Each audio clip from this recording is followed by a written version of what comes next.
From Tim Allen shredding cancel culture, So as long as you understand my intent, I still get people, well, just don't say it. And I said, I'm not going to do that. to comedians refusing to bow down to the thought police, To other comics out there, I exaggerate to clarify, and that's what I do. today, we look at moments when Hollywood got a reality check. Because, let's be honest, when you start auditing jokes, society has definitely gone mad. So let's get into it. Of course, these days it's absolutely flip-flop from my mother's words. Sticks and stones will break our bones, but names will never hurt us. And now completely, I grew up like that with 9, being bullied by my older 2 brothers who whacked me around so much, Sure. with names especially. And these days, now names, you can't say certain things. It's the weirdest time, especially for a comedian like me. That's a long way to go, but there you go. You tell one inappropriate joke on Twitter, and the world makes it look like you've committed a war crime. It's actually disturbing on a fundamental level. It's gotten to the point where literally there's part of me, a deep part of me, that just, F it, bring it on. If you want to cancel me, go ahead. I mean, I can't take this living in fear. I was telling all my family. If you're going down, go down hard. The punchline hopefully has some Disney exec weeping. Tim Allen has his own thoughts on how political correctness has transformed comedy into a minefield. And then what I got to do sometimes is explain, which I hate in big arenas, that this is a thought police thing, and I do not like it. But when I use these words, this is my intent behind those words. Yeah. Wow. So as long as you understand my intent, I still get people, well, just don't say it. And I said, I'm not going to do that. Imagine going to a comedy show and needing to have a trigger warning before each joke. What's next? Participation awards? But they take it out of context and put it on Twitter or put it on Facebook. I'm surprised they haven't. I'm surprised they haven't, because I do use some provocative words, but I tell them it's words that really got from my parents. Yeah. They said this stuff, and we talked about it. I can't even say it here. I can't even point to it. Yeah. It is an alarming thing for comedians. Here's Tim Allen playing charades with his own punchlines because saying them might cause a meltdown on the internet. The women in my life were, whatever political party it was, always they hated the government and who's going to pay for it. Yeah. They always argued about that over vodka and cigarettes. who's going to pay for it? I don't know, the government and all this. And if I bring up that whole story about my grandma once, because I stole money from my parents, I never worked, and my one grandma says, I think we got ourselves a little Democrat down there. And I do that in Miami. People laugh and cheer. You do it in Reading, Pennsylvania? Oh. Why Reading? Well, it's a little bit more democratic. Oh, so they don't like it. They didn't like that, and see. I do the city. So when I do the political stuff, it's a little bit more, and I don't really do political stuff. It's more of a perspective. Yeah. Right. But I said words do matter, but I said Lenny said they didn't, and it was 61. Yeah. Wow. Even if you go watch the movie Blazing Saddles. Oh my God, forget You it. can't even watch that without looking around in your own room. You're going to get arrested. Yeah, that's true. In the 60s, it was okay for comedians to push the envelope. But now, in 2025, there is a federal debate going on around clapping being too aggressive.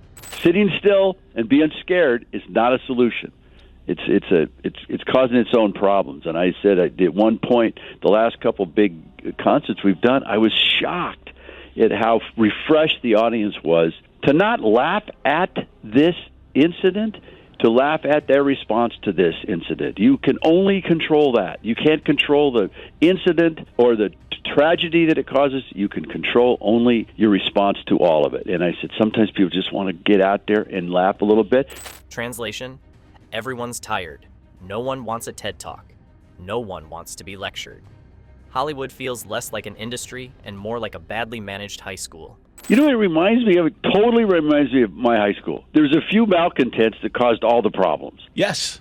It is. We are now at high school, and there's a substitute teacher in the class, and the principal's on a hiatus. Everybody's doing, we get to eat Tootsie Rolls and drink Coca-Cola in class, and everybody looking around waiting for the teacher to go, that's not right, and there's no teacher. Right, yeah. So everybody just does what they want. There's no information. He's not wrong. All they need is Wi-Fi, and they can unleash chaos in cyberspace. And if you think that comedians get criticism just for speaking out against society, wait until you see how Tim Allen really tells a joke. I exaggerate to clarify, and that's what I do. I exaggerate to clarify, amplify an actual situation that I amplified so you can see the fun in it. A joke is a joke. But explaining this to people who think that stand-up comedy should come with a fact checker is like opening up Pandora's box. actor Tim Allen sending social media into meltdown mode after posing this question. Who is the face of woke? Do wokies have a clubhouse in someone's backyard, or maybe a cute yet safe playpen somewhere? Fox News anchor and author of the new book that I love, Fiona's Fantastical Fort, Julie Banderas, joins us now to react. So by Twitter standards, this was pretty tame. I mean, and they want him canceled, right? No, it's so ridiculous. I mean, first of all, he wants to know what the face of woke look like. And here's what I picture. These trolls that hide behind their computer or their screens and their laptops and their keyboards, because those are the people that complain the most, those whose faces we do not see. Yeah. So, Tim Allen, that is your answer. Yeah. You're looking at trolls. Unhappy people. Yeah, miserable curmudgeons. The comedian cracks a joke and Twitter just loses it. And speaking of insane people, here is how Disney ruined Buzz Lightyear. G'day guys, Nick Adams here. I love Tim Allen. And what Disney and Pixar have done with Tim Allen's character Buzz Lightyear is an absolute and utter disgrace. There's no other way to explain it. There's no other way to say it. They should be ashamed of themselves. Tim Allen is a class act. He's a conservative Hollywood star. He always has been. He's also a phenomenal actor. They pulled the same nonsense with Last Man Standing. I'm standing up for Tim Allen. Disney looked at Buzz Lightyear, an iconic Tim Allen character, and said, nah, let's replace him. Tim also rants and riles up the internet. This is like watching Dad grumble about gas prices, always relevant, while he actually makes a point. Actor Tim Allen slamming cancel culture. Here's his tweet about his upcoming stand-up comedy shows. I wonder if government agents will be policing comedy from the back of the house. I think that's a pretty fair question, bearing in mind today's climate. Adam Carolla is with us. Adam, you're a comedian, so you tell me, how do you navigate being a comedian when almost all humor is sharp-edged and people get offended so easily these days? Well, I think you have to remember why you got into it. I was just talking to a comedian about this yesterday on my podcast, which is, he was saying, how do you know what to say? How do you know what not to say? Aren't you worried about being canceled? I said, I'm a comedian. I have to say what I want to say. Otherwise, I should go back to swinging a hammer. Tim Allen is out here joking around, but let's face it, by now the comedy world could use a government-issued warning label. Caution, laughter ahead, may contain opinions. So, that's the state of Hollywood these days, where you are deemed a criminal for joking around while remaking The Little Mermaid for the 100th time is an act of artistic bravery. At least guys like Tim Allen will speak out. Here is hoping he doesn't get replaced again by Chris Evans. What do you think of this? Let us know in the comments.